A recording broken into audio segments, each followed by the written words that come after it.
किसी हदीस में नहीं आता जो अपने लड़कों को पालेगा, पोसेगा, पढ़ाएगा, लिखाएगा और उनका निकाह कर देगा, अल्लाह उसको जन्नत में मेरा पड़ोसी बनाकर रखेगा। ये कहीं नहीं कहा तो अल्लाह के नबी ने क्या कहा? जिन लड़कियों को जिंदा दफन कर दिया जाता था, 4-4 साल पाल पोस कर जिनको पकड़कर दफन कर दिया जाता था, नबी अकरम सल्लल्लाहु अलैहि वसल्लम उन लड़कियों को इज्जत देते हैं जिस बाप की 3 बेटियां होंगी और जिसने उनको पाला होगा, बड़ा किया होगा, उनको पढ़ाया होगा, उनको अच्छा अदब सिखलाया होगा। अल्लाह के नबी फरमाते हैं ये तीनों बच्चियां, फिर उसने जिनकी शादी कर दी होगी, उन बच्चियों का निकाह कर दिया होगा, उनका घर बसा दिया होगा, उनको दीनदार लड़कों के निकाह में दे दिया होगा। कयामत के दिन ये बच्चियों का बाप इन 3 लड़कियों की शादी कराने वाला कयामत के दिन मेरा पड़ोसी बनकर रहेगा। फिर आपने फरमाया जिसकी 2 बेटियां हैं, 2 बेटियों को पढ़ाने और लिखाने वाला भी कयामत के दिन मेरा पड़ोसी बनकर रहेगा। फिर एक सहाबिया उठी रोती हुई कहने लगी, अय अल्लाह के नबी मेरे पास तो 3 बेटियां नहीं है, 2 भी नहीं है, मेरे पास तो एक ही है। अल्लाह के नबी फरमाते हैं एक बेटी को ही पढ़ा लिखा, अच्छा अदब सिखला, उसकी शादी किसी दीनदार लड़के के साथ बालिग हो जाने के बाद कर दे, वो एक बच्ची की परवरिश करने वाला भी कयामत के दिन मेरा पड़ोसी बनकर रहेगा। मेरे भाइयों, जन्नत की बशारत लड़कियों की परवरिश पर अल्लाह के नबी सल्लल्लाहु अलैहि वसल्लम दे रहे हैं। यहां हम अंदाजा लगाएं कि अल्लाह इस्लाम ने लड़कियों को क्या इज्जत दी है, क्या इज्जत। एक इज्जत और देख लो, शादी के मौके पर हम और आप जाते हैं बाराती बनकर, 300-400 आदमियों की बारात लेकर, लड़का भी जाता है, लेकिन निकाह सबसे पहले किसका होता है? लड़की का। लड़की की इजाजत के बिना, लड़की के सिग्नेचर के बिना लड़के का निकाह नहीं हो सकता है। जिन लोगों की शादियां हुई हैं उन सबको मालूम होगा, जिनकी शादियां हुई, जाती ना आपके यहां बारात जाती है कि नहीं जाती है? आजकल कहना पड़ रहा बारात, वरना हकीकत यह है कि इनको कहना चाहिए चोर और डाकू जो बारातों में जाते हैं। हकीकत है, ये लड़की वाले के यहां जाते हैं। अरे उस जमाने में कभी ये दौर चलता था तो उसकी वजह ये थी कि पहले जमाने में ना ट्रेनें होती थी, ना गाड़ियां होती थी, तो पहले वो बैलगाड़ियों पर, खच्चरों पर ये लोग जाते थे एक गांव से दूसरे गांव, और शादी करा के जब लाते थे तो रास्ते में लूट लिए जाते थे सोना चांदी कपड़ा लत्ता। तो इसलिए बारात का सिलसिला चला। एक गांव से दूसरे गांव में जब आदमी जा रहा तो 100, 150, 200 आदमी लेके जा रहा ताकि हमें कोई लोग लूटे नहीं और हम दूल्हा और दुल्हन को निकाह करा के खैरियत से घर पे ले आए। इसलिए ये बारात का सिस्टम निकला था, सिस्टम। लेकिन आजकल ट्रेनों के जमाने में, आजकल हर थाने के बाहर पुलिस, हर गांव में पुलिस थाना मौजूद है, चोरी और डकैती का तसव्वुर निकल चुका है, काफिला अब लूटा नहीं जा सकता है मेरे भाइयों। लेकिन ये प्रथा अब तक चली आ रही है, ये निकली थी किसी और वजह से लेकिन चली आज तक आ रही है। 300 और 400 आदमियों की बारात लड़की वाले के यहां पहुंच गए। अब लड़की का बाप बेचारा सोच रहा है कि अच्छी से अच्छी मिठाई खिलाओ, क्योंकि ये लोग मुंह फट लोग होते हैं। बारात में जितने आते हैं मुंह फट्टे होते हैं। मुंह फट का मतलब समझ रहे हो? अगर थोड़ी सी भी मिठाई में या खाने में कमी हो गई तो जिंदगी भर लड़की को ताने मारे जाएंगे, तेरे बाप ने तो इज्जत ही नहीं की हमारी। इसलिए लड़की का बाप जानता पहले इनके पेट की जहन्नम को भरो और अच्छा से अच्छा खिलाओ। जब तक इसके पेट की जहन्नम को सुकून नहीं मिलेगा तब तक मेरी बेटी सुकून के साथ घर में नहीं रह पाएगी। अब बारात पहुंच गई, निकाह का वक्त आया। पहले लड़के का निकाह नहीं होता है, पहले लड़की का होता है। और लड़की का हकीकत में निकाह नहीं होता है, बल्कि लड़की से इजाजत ली जाती है। शायद आपके यहाँ मालूम होगा, पीछे ले जाइए पैसा सर, वहां गिनिए। हम इनको बंद करा रहे हैं, शोर ना करें, आपकी आवाज भी कानों में आ रही है। चंदा इतना हो गया माशाअल्लाह कि 2 दिन तक गिनते रहेंगे। तो सुनिए, लड़की की इजाजत लेती। आप लोगों में जिसका निकाह हुआ होगा मालूम होगा, एक वकील होता है और 2 गवाह। वकील और गवाह ये दोनों जाते हैं लड़की के पास रजिस्टर लेकर। ये तय हो जाता है उसी वक्त, मेहर कितना होगा, ये कितना होगा, लड़के का नाम, लड़के के बाप का नाम, लड़के की उम्र, मोहल्ला, गांव सब लिख दिया जाता है। और पूरा मेहर इतना इतना सब लिख के उसके बाद लड़की के पास जाया जाता है। एक वकील होता है और 2 गवाह। और लड़की के पास जब जाते हैं तो वो उस लड़की को घेरे रहती हैं बहुत सी सहेलियां उसकी और तमाम लड़कियां। वहां रजिस्टर रख दिया जाता है और उस वक्त वकील पूछता है। वकील की जिम्मेदारी है कि वो पूछे, सरपरस्त की जिम्मेदारी है कि वो पूछे। जैसे मान लीजिए किसी लड़की का नाम जैनब है या किसी लड़की का नाम अस्मा है, तो अब ऐसे पूछा जाएगा। वो वकील इतना जानने वाला होना चाहिए, हर आदमी को वकील मत बनाइए। अब उस लड़की से ये पूछे कि हाँ अस्मा या हाँ जैनब, फला फला की बेटी जैनब, फला फला के बेटे इस नाम का, मसलन मोहम्मद असलम किसी का नाम है और उसके बाप का नाम मोहम्मद अकरम है। हाँ मोहम्मद असलम साहब सन ऑफ मोहम्मद अकरम या अकरम साहब के बेटे मोहम्मद असलम के साथ आपका निकाह इतने इतने रुपए मेहर के एवज, या इतना सोना या इतनी चांदी या इतना कपड़ा मेहर के एवज आपको उनके निकाह में दिया जा रहा है। क्या आप उस लड़के को निकाह में कबूल करती हैं? क्या वो लड़का आपको कबूल है? वकील जोर से पूछेगा, इतनी जोर से कि उस लड़की के कान में यह आवाज जाए। अब 2 तरीके हैं। एक चीज तो यह है कि लड़की बोल दे हाँ मुझे वो कबूल है, और अगर नहीं बोलती है, खामोश रहती है, तो वो भी काफी है। अल्लाह के नबी ने फरमाया इज़्नुहा सिमातुहा, उस लड़की की खामोशी ही उसकी इजाजत है। जबरदस्ती उससे नहीं कहलवाया जाएगा। कुछ जाहिल लोग पहुंच जाते हैं, कबूल किया, अब वो खामोश है। बताओ बेटा कबूल किया? बेटा हमने सुना नहीं, बोलो कबूल किया। अब वो शर्म, बेचारी कुंवारी लड़की है, शर्म आ रही है। वो अलग बात है कि आज के माहौल में तो व्हाट्सएप पे खूब बात करती थी, उस दिन शर्मा रही है। यहां तो रात रात भर चैटिंग होती रहती थी, लेकिन उस दिन शर्मा रही। एक दिखावा भी होता है, लेकिन हमें वो नहीं देखना, हमें हदीस देखना है। कुछ जाहिल लोग वहां बार बार पूछेंगे बोलो, और वहां उसकी सहेलियां बैठी रहती हैं, वो कोहनी मार मार के कहती बोल बोल, अरे बोल दे, हाँ कहते मैंने कबूल किया, बोल बोल। और फिर उससे जबरदस्ती बुलवा कर कहती है, बेचारी कहती है कि मैंने कबूल किया। जिहालत की सारी हदें तोड़ दी जाती है। यह सबसे बड़ी जिहालत है कि उसके मुंह से कहलवाया जा रहा है। जब अल्लाह के नबी ने कह दिया इज़्नुहा सिमातुहा, उसकी खामोशी उसकी इजाजत है। एक बार पूछिए आप, 3 बार भी पूछने की जरूरत नहीं है। सुना ना हो तो वो लड़की कहे जी क्या कहा आपने, तब आप दोबारा कहिए। जब वो लड़की सुन चुकी है आपकी बात, तो दोबारा आप क्यों कह रहे हैं? 3 बार आप क्यों कह रहे हैं?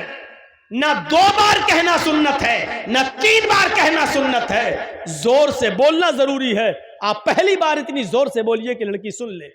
हाँ जैनब फला की बेटी, आपका निकाह मोहम्मद असलम अकरम साहब के बेटे के साथ 5000 रुपए मबलग मेहर, अलावा नान नफका आपको उनके निकाह में दिया जा रहा है, क्या आप उस लड़के को कबूल करती हैं? इतनी जोर से आप बोल दीजिए पहली बार, शर्म से उसका सर नीचे झुक जाएगा। उसकी खामोशी उसकी इजाजत है। अगर वो खामोश है तो समझ लो कि उसने इजाजत दे दी। रजिस्टर आगे बढ़ा दीजिए, उससे साइन करा लीजिए और लेके चले आइए और कहिए कि लड़की ने साइन कर दिए हैं, लड़की ने इजाजत दे दी है। उसके मुंह से कबूल है का लफ्ज जबरदस्ती मत कहलवाइए। ये उस औरत के लिए है जो शादीशुदा हो और जिसकी तलाक हो चुकी हो। उसको आप दोबारा निकाह उसका हो रहा, उसको बोलना पड़ेगा, क्योंकि अब उसके अंदर से शर्म निकल चुकी है। अब वो दूसरी शादी कर रही है, इसलिए उसको बोलना पड़ेगा। या जिसका शौहर इंतकाल कर गया, इद्दत गुजार के वो दूसरी शादी कर रही है, तो उस वक्त उसको बोलना पड़ेगा हाँ मुझे फला आदमी कबूल है। लेकिन कुंवारी लड़की जिसकी शादी नहीं हुई है, उसकी खामोशी ही उसकी इजाजत है। और बस रजिस्टर लेके आइए और फिर लड़के का निकाह आप पढ़ाइए। लड़के का निकाह होगा, लड़की की इजाजत ली जाएगी।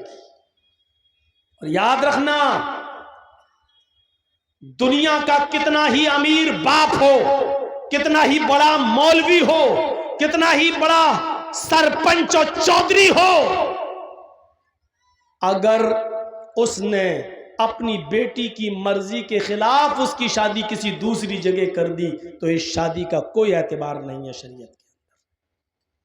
मसलन हम जहां करना चाह रहे हैं शादी, मेरी बेटी वहां तैयार नहीं है। मेरी बेटी जहां शादी करना चाह रही है वहां हम नहीं चाहते कि वो शादी करे।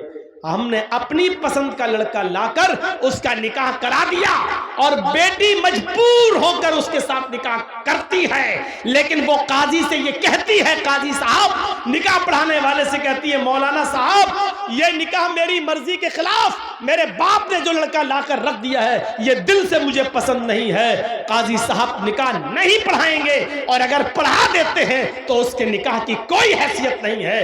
एक औरत, एक सहाबिया अल्लाह के नबी के पास आई और कहती, अल्लाह के रसूल मेरे बाप ने मेरा निकाह ऐसी जगह कर दिया है जो लड़का मुझे पसंद नहीं है। अल्लाह के रसूल ने निकाह हो जाने के बाद भी उस लड़की से कहा, अगर वो तुम्हें पसंद नहीं और इसके बावजूद तुम्हारे बाप ने तुम्हारी शादी कर दी है तो तुझे इख्तियार है, तू चाहे तो उस लड़के के साथ रहे या तू चाहे तो मैं निकाह तेरा फिस्क कर देता हूं।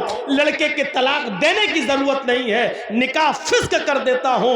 एक इद्दत गुजारेगी हैज की, जिसका निकाह फिस्क होगा उसकी इद्दत 3 महीने नहीं है, सिर्फ एक हैज उसकी, एक पीरियड उसकी इद्दत है। तुम एक पीरियड, एक माहवारी, एक एमसी, बस ये पीरियड गुजारो और जैसे ही तुम्हारा महीना हो, महीना से खत्म होने के बाद ही तुम दूसरी शादी कर सकती हो अपने मनपसंद लड़के के साथ। लेकिन लड़की को शादी के लिए वली की सख्त जरूरत है, अपने बाप की, सरपरस्त की, मालिक की जरूरत है। लड़की, ये सच है कि लड़की की मर्जी के बगैर निकाह नहीं होगा, लेकिन यह भी सच है कि लड़की अपनी मर्जी से अकेले भी निकाह नहीं कर सकती है। उसको निकाह के लिए वली की इजाजत चाहिए और वली उसका बाप है। बाप अगर दिमागी तौर पर कमजोर है तो चचा है, चचा दिमागी तौर पर कमजोर है तो लड़की का भाई है, और लड़की का भाई भी नहीं तो कोई और जो उसका रिश्तेदार करीबी होगा उसकी इजाजत चाहिए। लेकिन जिस लड़की का कोई ना हो तो फिर काजी खुद वली बन सकता है। जैसे मौलाना जर्जीस अगर किसी का निकाह पढ़ा रहे हैं, लड़की का बाप भी नहीं है, लड़की का भाई भी नहीं है, लड़की का चचा भी नहीं है, तो फिर मौलाना जर्जीस खुद काजी, खुद वली बन सकते हैं और उस लड़की का वली बनकर निकाह करा सकते हैं। काजी वली बन सकता है। लेकिन कोई दूसरे गांव की लड़की अपने बाप का घर छोड़कर भागकर आपके गांव में रतनी में आ जाए तो रतनी का रहने वाला कोई बुढ़ा उस लड़की का बाप नहीं बन सकता है। होता है ऐसा, समझ रहे हैं ना।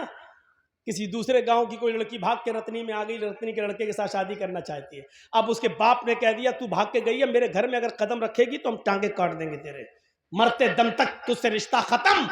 अब वो लड़की वहां नहीं जाना चाह रही है। यहां एक बुढ़ा उठता है, हाजी है साहब, पान मुंह में खाते हैं, सऊदिया का रुमाल डाले हुए हैं। बेटा कोई बात नहीं, मैं तुम्हारा बाप बन जाता है। तेरे बाप बन जाने से रिश्ता जायज नहीं हो जाएगा। वो लड़की भाग कर आई है, न किसी के बाप के बन जाने से, न हाजी और नमाजी कोई मौलवी भी उसका बाप नहीं बन सकता है।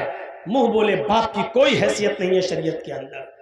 कल ये लड़की अगर हज करने जाती है तो मुंह बोले बाप के साथ नहीं जा सकती है, मुंह बोले भाई के साथ नहीं जा सकती है। शरीयत ने ये इजाजत नहीं दी जो चाहे उसका बाप बन जाए, फिर तो कोर्ट मैरिज भी इस्लाम में जायज हो जाएगी। जबकि हमारा सबका इज्तिमाई फतवा है, देवबंदी, बरेलवी, यहां तक के शिया भी, यहां तक के अहले हदीस भी, सबका इज्तिमाई फैसला है और इज्तिमाई फतवा है कि कोर्ट मैरिज माँ बाप की इजाजत के बगैर जो लड़के और लड़कियां कोर्ट में कर रहे हैं, इस्लाम के अंदर, शरीयत के अंदर इस कोर्ट मैरिज की कोई हैसियत नहीं है, ये जायज नहीं है। कोर्ट मैरिज के बावजूद लड़का और लड़की जिनाकारी करेंगे, हरामकारी करेंगे, उनसे जितनी औलाद पैदा होगी सब हरामी और नाजायज औलादें मानी जाएंगी। मेरे प्यारे साथियों, शरीयत के अंदर वली चाहिए, वली, लड़की को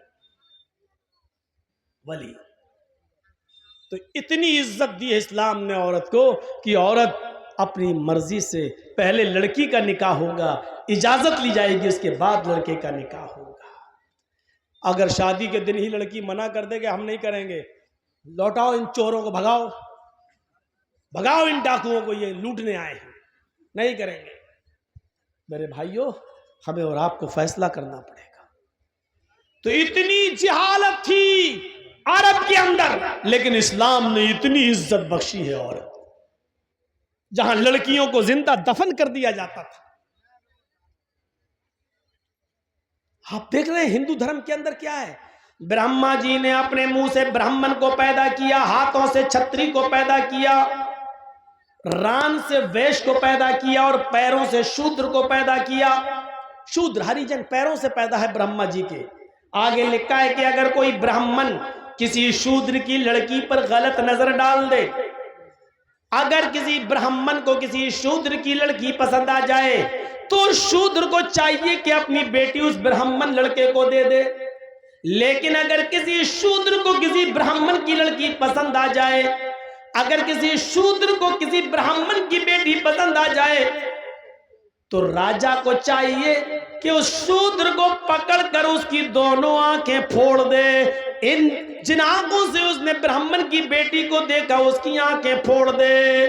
गौर करें आप, ब्राह्मण को अगर पसंद आ जाए तो शूद्र को अपनी बेटी दे देना चाहिए, लेकिन शूद्र को अगर ब्राह्मण की बेटी पसंद आ जाए तो राजा को चाहिए कि वो शूद्र की दोनों आंखें फोड़ दे। ये इज्जत है औरत की हिंदू धर्म में, देख लीजिए आप। और इस्लाम इसके बरक्स क्या कहता है कि लड़की की इजाजत के बगैर तुम निकाह तक नहीं कर सकते हो। आपने देखा है कि औरत का मकाम इस्लाम के अंदर क्या है, और मजीद देखना चाहते हो तो आओ मैं तुम्हें दिखाऊं एक औरत को क्या सम्मान दिया है। कभी हज करने गए हो? नहीं। अल्लाह ताला हम सबको तौफीक दे हज करने की। अल्लाह रब्बुल आलमीन उस मुकद्दस मकाम पर हम सबको पहुंचाए।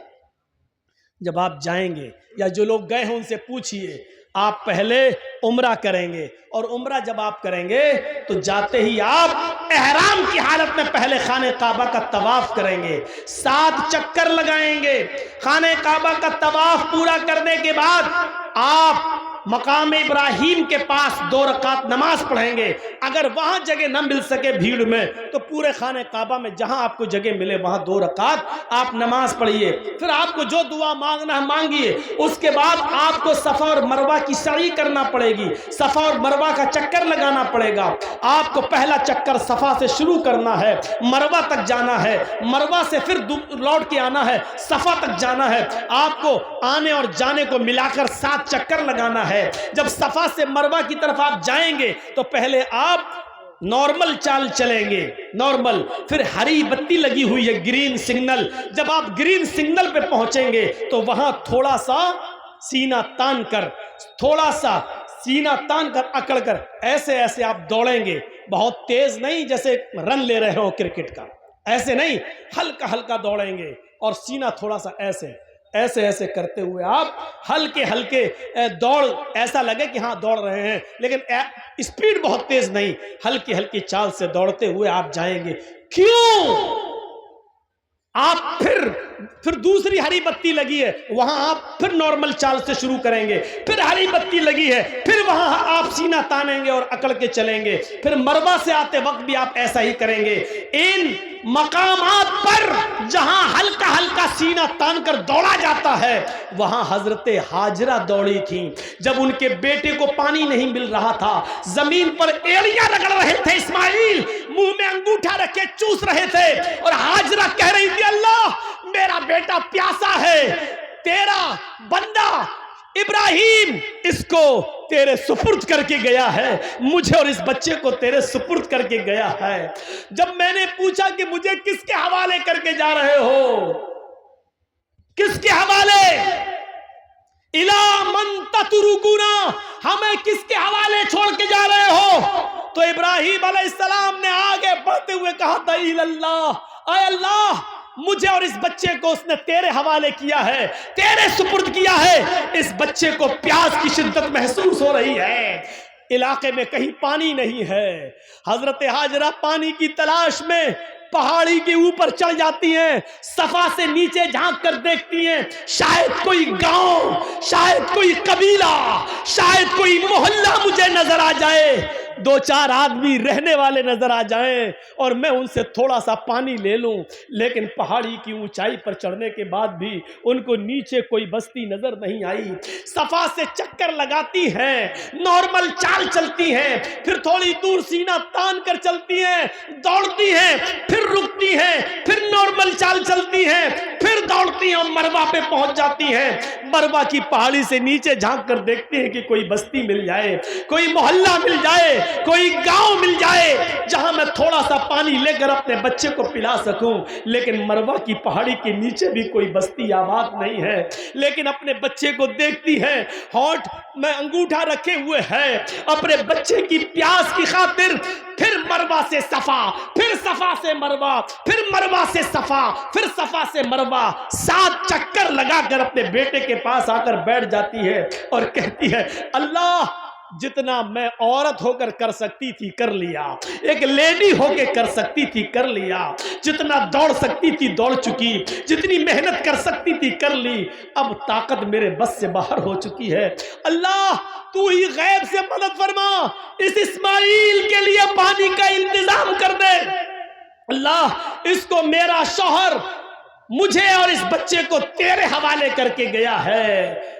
अल्लाह ने कहा, जिब्रील क्या देखते हो, मेरी बंदी ने मुझे पुकारा है और मेरा बंदा इब्राहिम मेरे हवाले करके गया है, मेरे भरोसे पर छोड़ कर गया है और मेरे ही रास्ते में गया है। जाओ जहां इस्माइल पैरों की एड़ियां रगड़ रहे, तुम अपना पर वहीं पर मारो।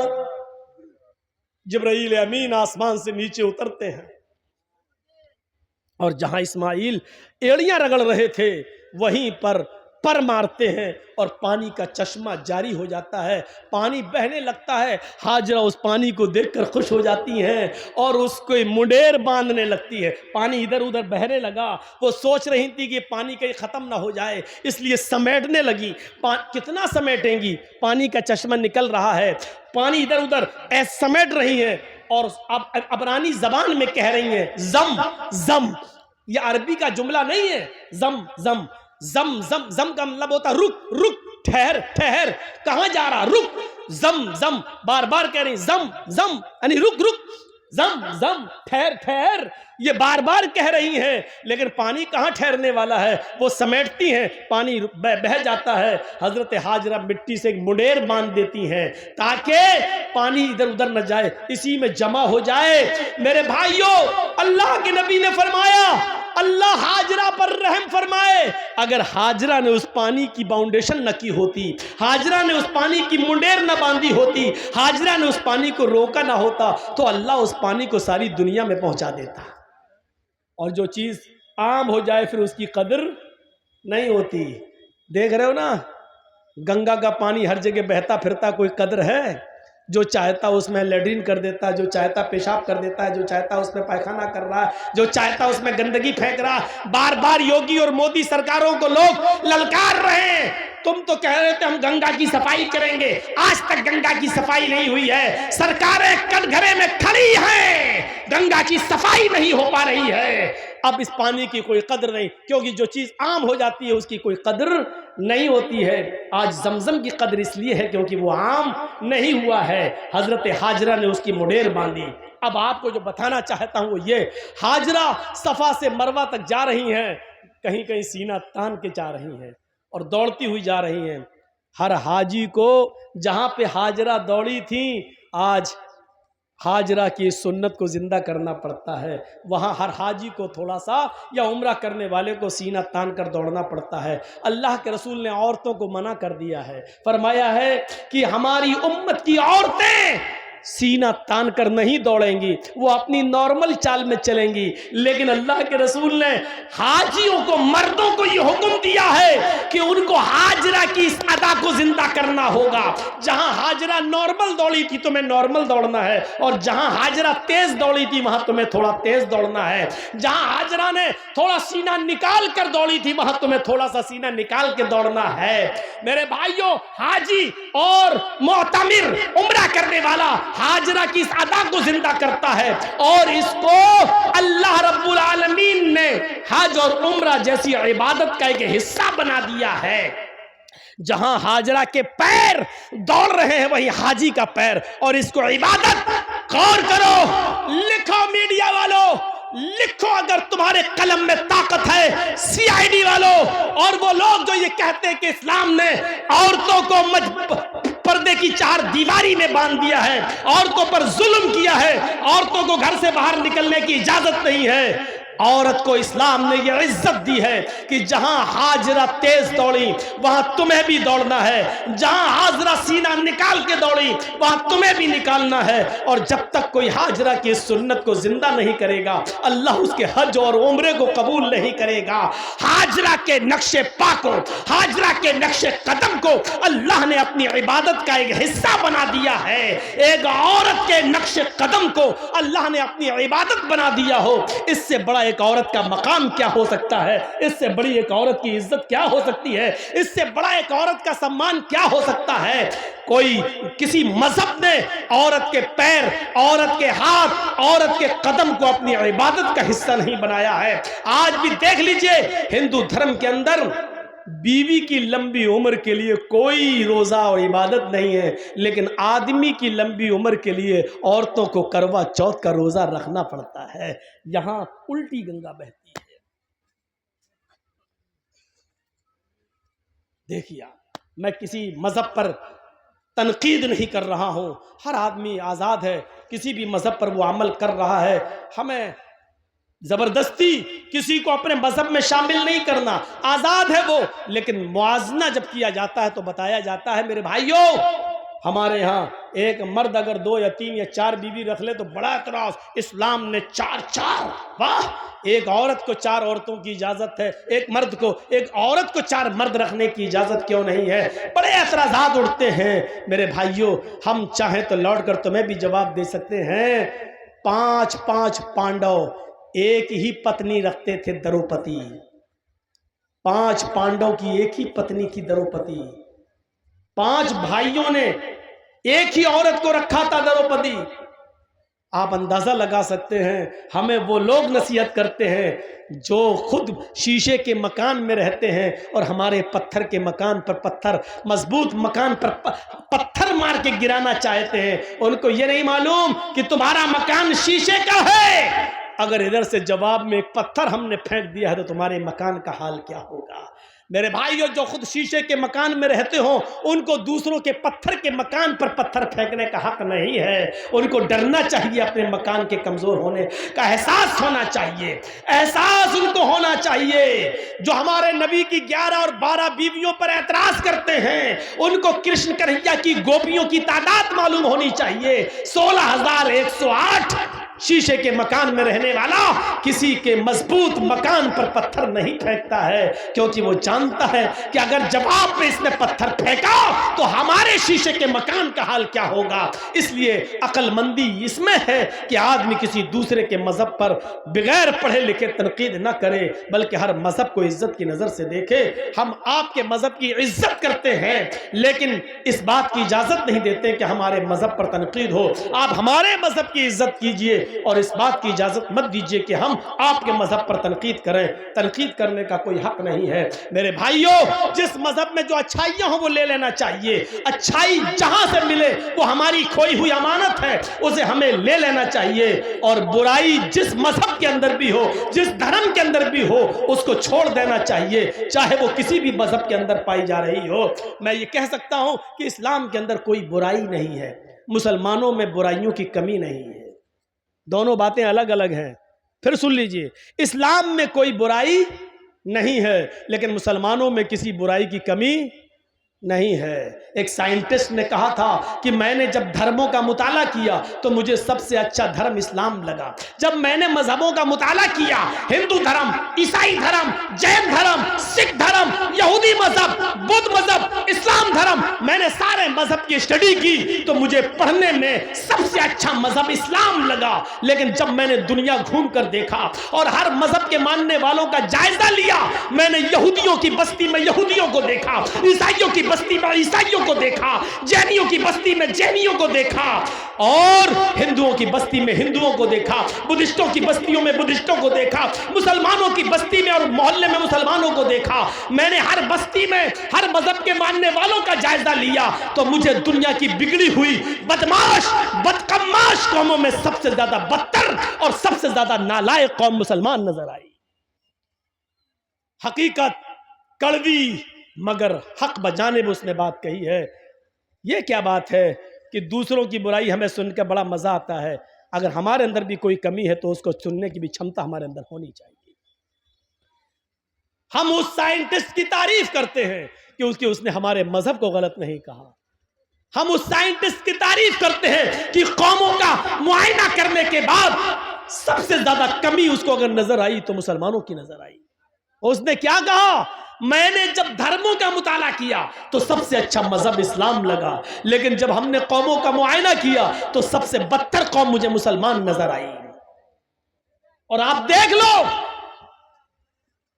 लो 30 करोड़ 35 करोड़ मुसलमान पूरे भारत में, 4 लाख से ज्यादा मदरसे पूरे भारत में, 4 लाख से ज्यादा पूरे भारत में मदरसे, 50 लाख से ज्यादा उलमा।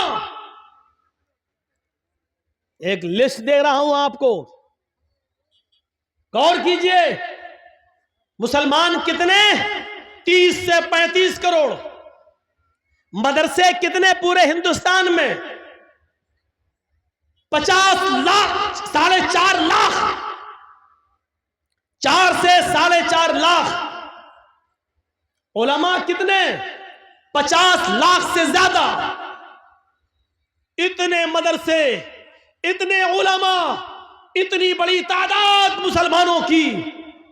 मस्जिदें भी मेरे भाइयों मदरसों से कम नहीं, 5 से 6 लाख मस्जिदें पूरे हिंदुस्तान के अंदर। लेकिन नमाजियों की तादाद पर आप गौर करेंगे तो सिर्फ 2%।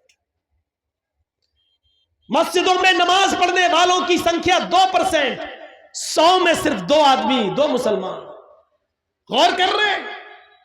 30 से 35 करोड़ मुसलमान, 4 से 4.5 लाख मदरसे, 5 से 6 लाख मस्जिदें, 50 से 60 लाख उलमा। इतनी बड़ी तादाद के होने के बावजूद मस्जिदों में नमाज पढ़ने वालों का परसेंट 2%, जुमे में 5%, ईद और बकरीद रमजान में 10%, थोड़ा सा बढ़ जाते हैं।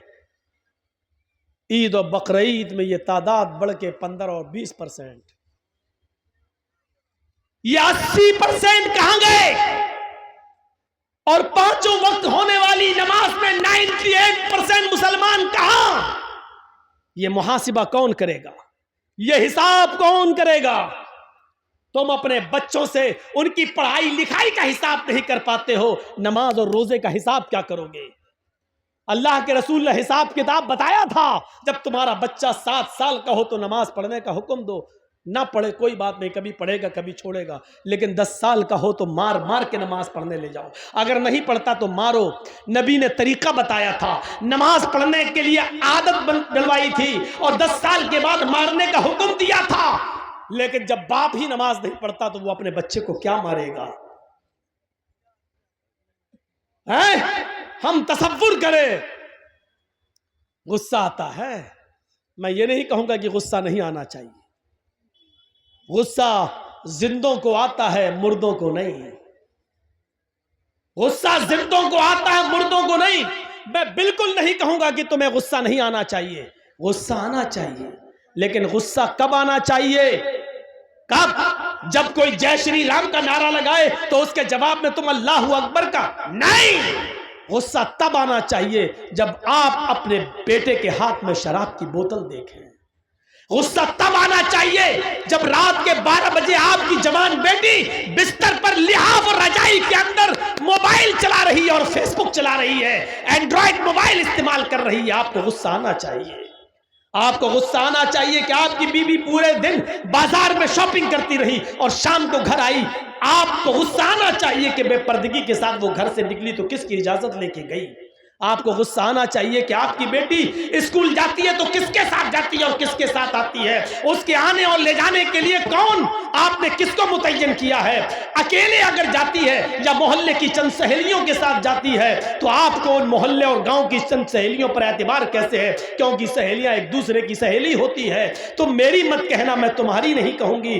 तुम अपने बॉयफ्रेंड के साथ जाओ, हम अपने बॉयफ्रेंड के साथ जाते हैं और घर जब पहुंचेंगे तो हम लोग एक साथ हो लेंगे, तुम हमें फला जगह पे मिल जाना।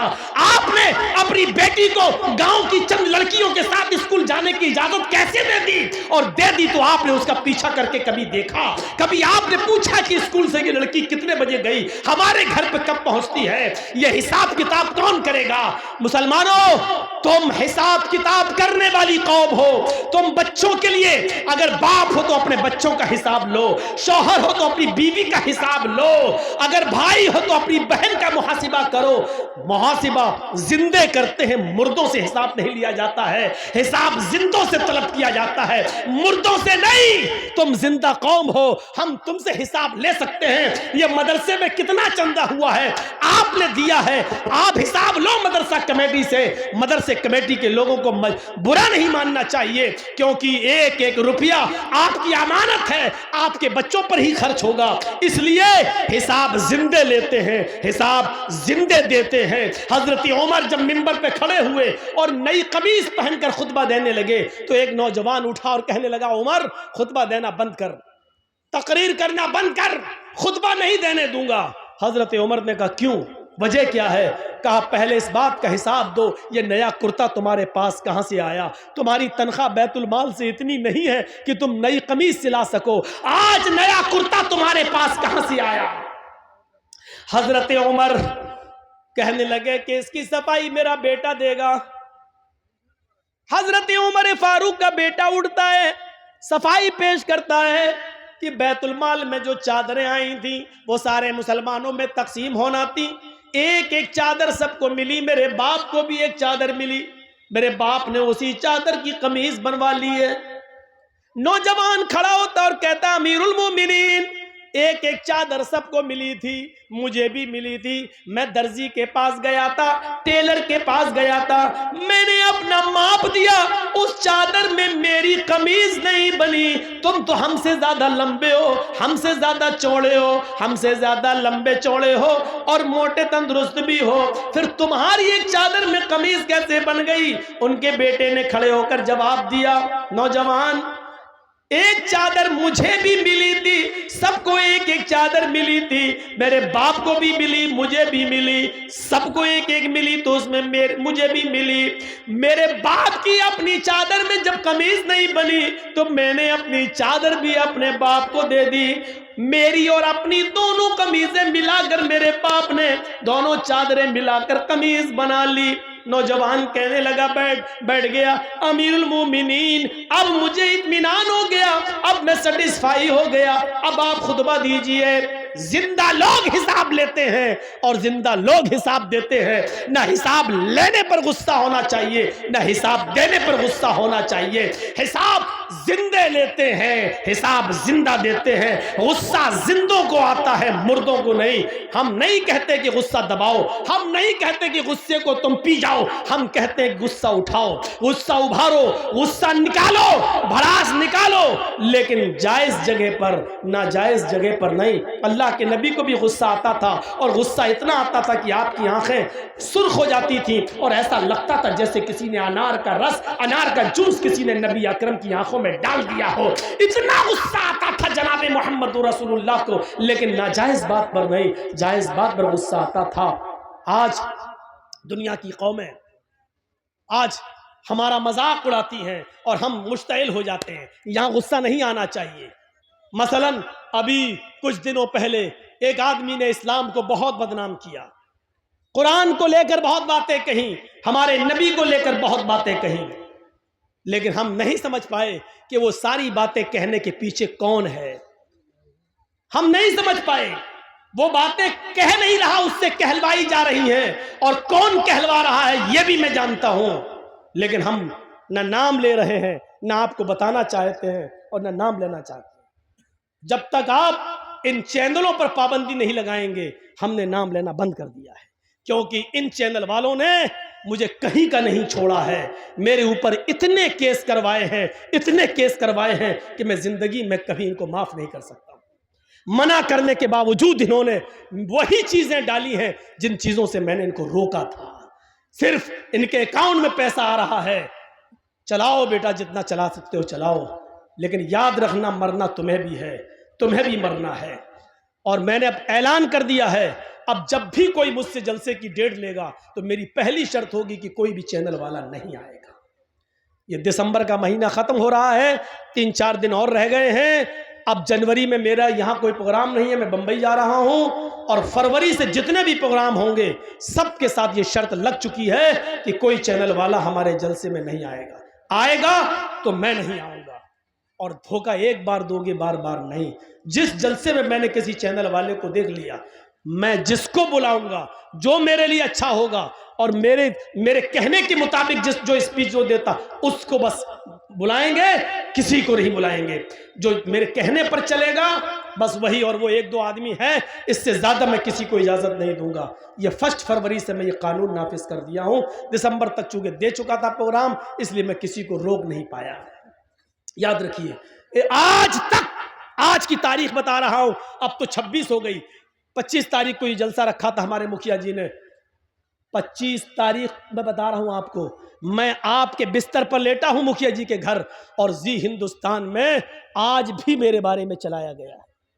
आज भी जी हिंदुस्तान मुझे दिखा रहा है, आज भी उसने यही बिहार और बंगाल की तकरीरों की कटिंग आज भी उसने पेश की है। मैंने तुम्हारा सुअरपना देख लिया है। मैं ये जुमला बोल रहा हूं, तुम्हारी आंखों में सुअर का बाल है। बहुत अच्छी तरीके से मैं समझ गया हूं। इन चैनल वालों को मैं कभी माफ नहीं करूंगा। मेरे भाइयों, तकलीफ दिल से होती है। मना करने के बावजूद इन्होंने वही हरामीपना दिखाया है, वही हरामीपना। मुझे इनके माँ बाप से पूछना पड़ेगा, ये तुम्हारी औलाद दिन में पैदा हुई थी कि रात में? तुम्हारी भी बात मानती है कि नहीं मानती है, ये मुझे पूछना पड़ेगा इनके माँ बाप से। लगता है ये जरूर रात में पैदा हुए होंगे, क्योंकि रात में पैदा होने वाली अक्सर औलाद मैं कानून नहीं बता रहा हूँ, ना कोई मौलाना कौन सी हदीस में आया है, मैं बता नहीं रहा हूँ ना, आप ये पूछें, ये इनमें अक्सर रात में पैदा हुए होंगे। तो मेरे भाइयों, कहना तो बहुत कुछ चाहता हूँ, लेकिन छोड़ देता हूँ। गुस्सा तो बहुत है मेरे अंदर। फिर मैंने कहा था ना, गुस्सा जिंदों को आता है, मुर्दों को नहीं। मेरी इस बात को याद रखना। लेकिन वो गुस्सा अगर आया तो वो मेरा नाजायज गुस्सा हो जाएगा। उतना हमें नहीं बोलना था, इसलिए हम रोक रहे हैं अपने आप। चलिए, 1 फरवरी से तुम खुद ही रुक जाओगे। तो मेरे भाइयों, मैं यही कह रहा हूं कि अपना हिसाब करो, अपने बच्चों का हिसाब करो, पूछो। आज की नौजवान नस्ल, हमारी बेटियां, हमारी लड़कियां आप बैठे हो, खामोश हो, सोचो क्या प्लानिंग हो रही है हमारी बेटियों के बारे में। कभी सोचा आपने ठंडे दिल से? कभी सोचा है आपने? सोचिए मंसूबे क्या हो रहे हैं। गुस्सा आना चाहिए लेकिन जायज जगह पर, नाजायज जगह पर नहीं।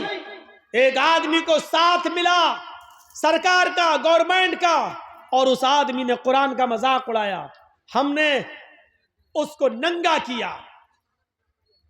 एक आदमी जय श्री राम के नारे लगाकर हमें उकसाता है, हमें मुश्तइल करता है, और हम भी उसके जोश में आ जाते हैं और हम भी उसके अपोजिट दूसरे नारे लगाते हैं। अरे यही तो वो चाह रहा था, आपने जो चाह रहा था आपने उसके मकसद को पूरा कर दिया, आपने उसके मकसद को पूरा कर दिया। आपको ऐसा नहीं करना था।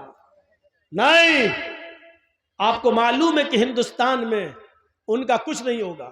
एक है ना डासना का पंडित, डासना का, अरे उत्तर प्रदेश में डासना नाम की एक जगह, वहां का एक पंडित है ना, कितना भड़काता है, कितना बरगलाता है।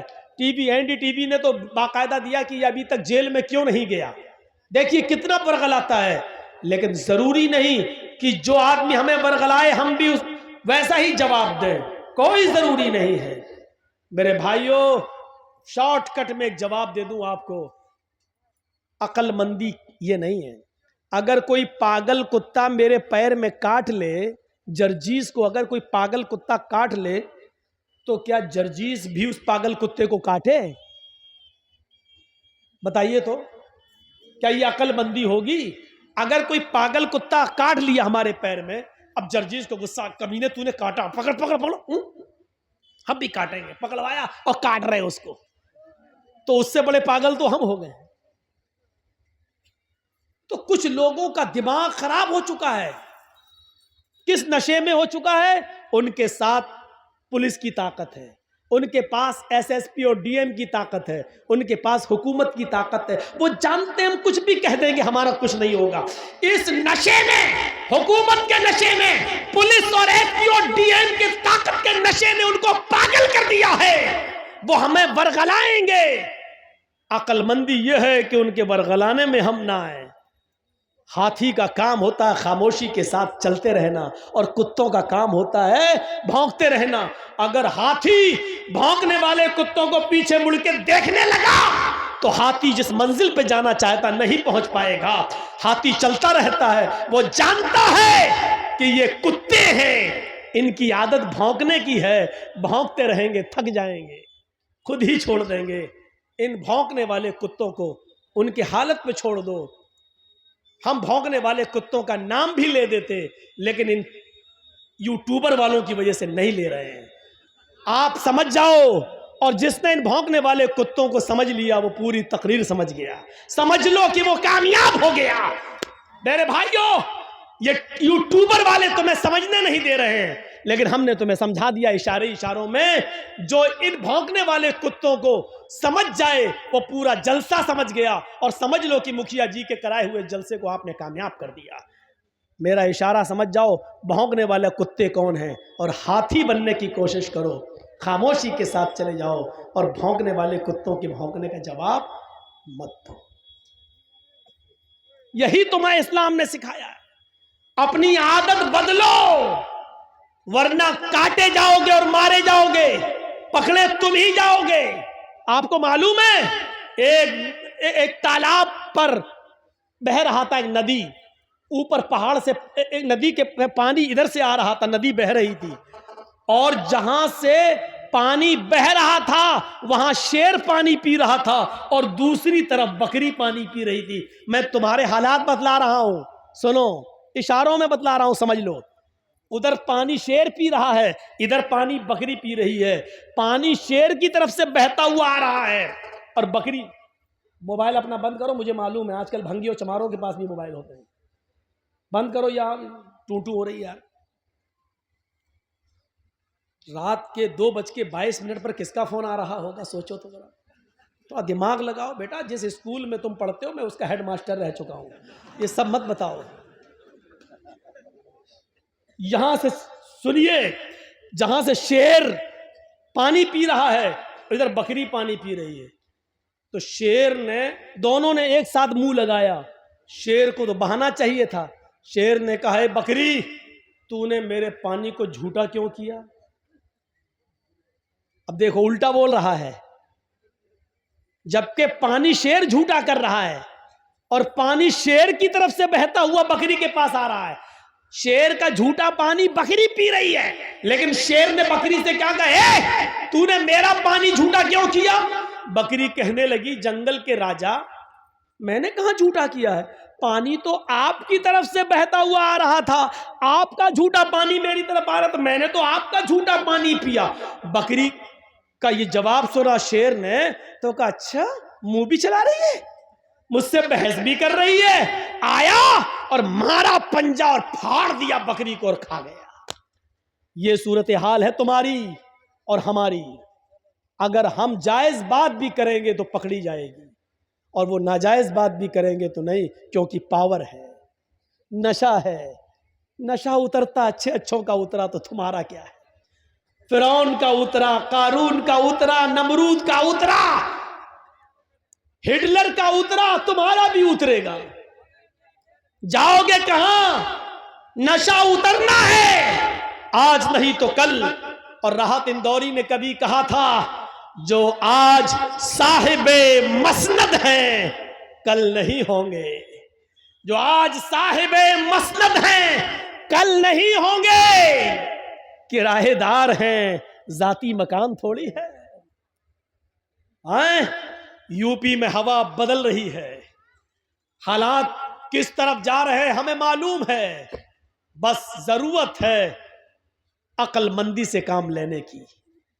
बिहार वालों ने थोड़ी सी गलती कर दी, आज बीजेपी और जनता दल यू की गवर्नमेंट बन गई। वो गलती कहां है उस तरफ हम इशारा नहीं करना चाहते। बंगाल वालों ने उस गलती को नहीं दोहराया तो आज पैर उखड़ गए। इसी फर्क को अगर यूपी के मुसलमान समझ लिए तो इंशाअल्लाह उधर की फिजा भी बदल जाएगी। मेरे भाइयों, जरूरत है अक्ल और शऊर से काम लेने की। यह नहीं देखना है हमारा कौन तुम्हारा कौन, यह देखना है कि हमारा कम नुकसान किसमें है और ज्यादा नुकसान किसमें है। इस चीज की जरूरत है आज। आपको मालूम है, अपने अंजाम से बाखबर रहिए। एक मिसाल और देता हूं, बड़ी अच्छी मिसाल है। एक शेर, सुनिएगा मिसाल। ए भैया बैठ जाओ, ए चाय वाले बैठ जाओ, बहुत बिक चुकी है तेरी चाय। बड़ी अच्छी मिसाल है, जरा देखिए। एक जंगल के अंदर शेर भी शिकार के लिए निकला, भेड़िया भी शिकार के लिए निकला और लोमड़ी भी शिकार के लिए निकली। शेर, भेड़िया और लोमड़ी तीनों ने शिकार किया और तीनों ने एक एक शिकार कर लिया। शेर ने हिरन मार दिया, भेड़िए ने बकरी का शिकार किया और लोमड़ी ने खरगोश का शिकार किया। शेर ने कहा भेड़िए से, तुम तकसीम कर दो, बंटवारा कर दो, कौन किसका हिस्सा है, कौन क्या खाएगा। देख रहे हैं, शेर तो राजा होता है, मतलब पावर में। शेर का मतलब आप दिमाग कहीं और ले जाइएगा, मैं नाम नहीं लूंगा इन कमीनों की वजह से। कितना मजबूर कर दिया है आपने, सोचा आपने, अंदाजा लगाया कितना मजबूर कर दिया आपने मुझे। तो सुनो, शेर जब मैं बोलूं तो कुछ और सोचना, मैं नाम नहीं लूंगा। तो शेर ने हिरन मारा, भेड़िए ने बकरी का शिकार किया और लोमड़ी ने खरगोश का। शेर ने कहा, मतलब पावरफुल, भेड़िए से कहा इंसाफ कर दो, फैसला कर दो, कौन क्या खाएगा। भेड़िए ने कहा बहुत आसान है। कहा क्या? कहा हिरन आप खा लीजिए, बकरी मैं ले लेता हूं, लोमड़ी खरगोश ले लेगी। शेर को गुस्सा आ गया, शेर को गुस्सा आया और उस गुस्से में मारा पंजा, भेड़िए के सर अलग तन अलग, टुकड़े टुकड़े हो गए उसके, खत्म कर दिया उसने भेड़िए को। लोमड़ी से कहा, बहन जी तुम इंसाफ करो। लोमड़ी ने देख लिया, भांप लिया। लोमड़ी ने कहा बहुत आसान है। कहा क्या? कहा 3 शिकार हैं, हिरन, बकरी और खरगोश। हिरन आप सुबह खा लीजिए, बकरी आप शाम को खा लीजिए, और मुंह का जायका बदलने के लिए खरगोश को आप दोपहर में खा लीजिए। शेर ने कहा वाह, बहुत अच्छा फैसला। वाकई इतनी अकल तुम्हें किसने दी? इतना अच्छा फैसला तुम्हें किसने सिखाया? उसने कहा इस भेड़िए ने,